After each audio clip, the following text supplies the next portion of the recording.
My question is to the Premier. In my supplemental question yesterday, I asked this government if the people of Ontario should prepare for internment camps. In September, the federal government posted a call for expressions of interest for contractors to supply, provide and manage quarantine isolation camps throughout every province and every territory in Canada. These quarantine isolation camps, however, are not limited to people with COVID, but provide a wide latitude for many people to be detained. Surely this government is aware of the intentions to build these isolation camps from coast to coast. And my question to the Premier is, how many of these camps will be built, and how many people does this government expect to detain? Question. Government House Leader. Thank you, Mr. Speaker.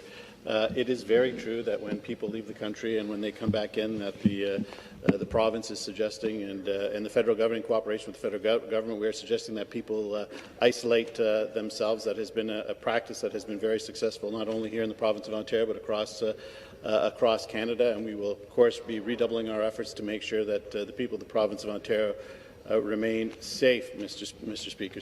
Here's the RFP.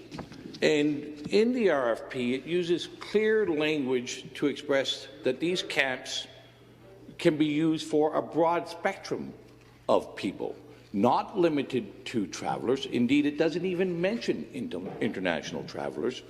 It's just a broad latitude of people. And I'll send over the copy of the RFP after.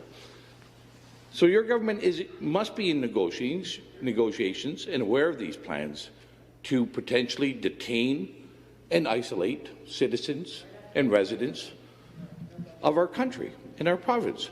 So, Speaker, to the Premier, where will these camps be built? How many people will be detained? And for what reasons? Question. For what reasons can people be kept in these isolation camps?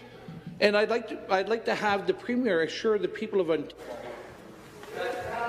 Member, take a seat.